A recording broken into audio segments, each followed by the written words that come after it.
Halo semuanya, kami dari tim 3 Hydra Girum. Pada kesempatan kali ini, kami akan menjelaskan tentang Factory Overhead Departmentalization. Apa itu Factory Overhead Departmentalization? FOH Departmentalization adalah tarif biaya overhead pabrik yang ditetapkan oleh perusahaan untuk setiap tahapan atau produksi yang ada di perusahaan. Jumlah tarif biayanya tergantung dari tahapan atau departemen produksi yang ada.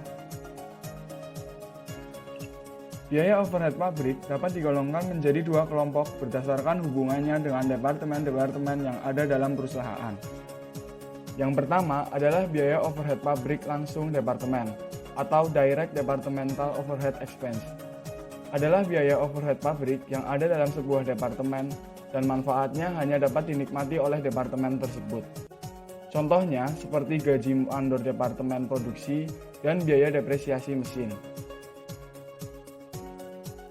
Yang kedua yaitu biaya overhead pabrik tidak langsung departemen atau Indirect Departmental Overhead Expenses. Adalah biaya overhead pabrik yang manfaatnya dapat dinikmati oleh lebih dari satu departemen. Contohnya seperti biaya depresiasi serta pemeliharaan dan asuransi gedung pabrik. Selanjutnya, tahapan penghitungan tarif overhead departemen. Untuk memudahkan pengalokasian factory overhead, maka biasanya factory overhead dibebankan ke produk berdasarkan machine hour, direct labor hour, atau direct labor cost. Berikut tahapan penetapan tarif overhead. Tahap pertama, mengestimasi total overhead departemen produksi, departemen pendukung pada tingkat aktivitas. Jadi masing-masing departemen, baik itu departemen produksi maupun departemen pendukung, memiliki perkiraan jumlah mengenai overhead.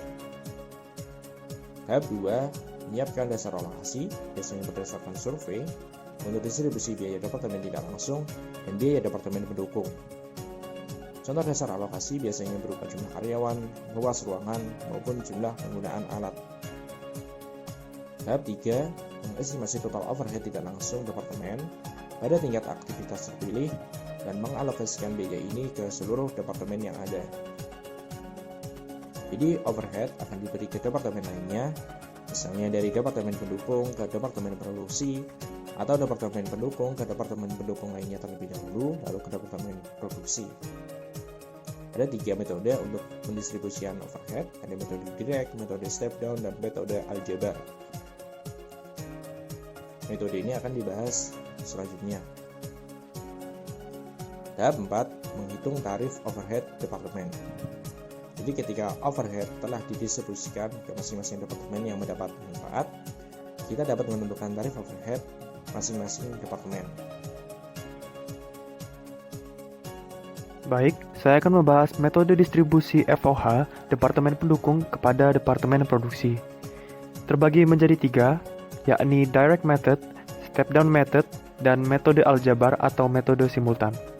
Yang membedakan antara ketiga metode ini adalah hubungan antara departemen pendukung yang satu dengan yang lainnya, yang akan mempengaruhi tingkat akurasi perhitungan factory overhead pada departemen produksi. Metode pertama yakni direct method, dilakukan dengan cara mengalokasikan biaya departemen pendukung hanya kepada departemen produksi. Dalam metode ini, biaya antar departemen pendukung diabaikan.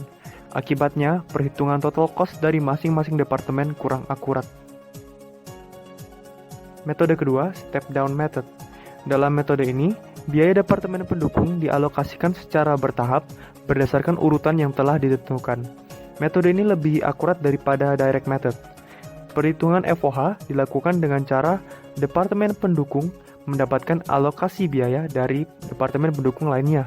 Akan tetapi, departemen pendukung yang sudah mendapatkan alokasi biaya tersebut tidak lagi diberikan alokasi biaya untuk tahap selanjutnya. Biasanya, urutan departemen pendukung ditentukan oleh departemen yang paling banyak memberikan manfaat kepada departemen lain hingga yang kontribusinya paling sedikit. Metode ketiga adalah metode aljabar atau simultan. Metode ini dapat menunjukkan alokasi biaya antar departemen pendukung yang lebih akurat. Hal ini terjadi karena metode ini mempertimbangkan hubungan timbal balik yang muncul dalam departemen satu dengan yang lainnya. Dalam metode ini digunakan perhitungan aljabar, sehingga dikatakan sebagai metode aljabar.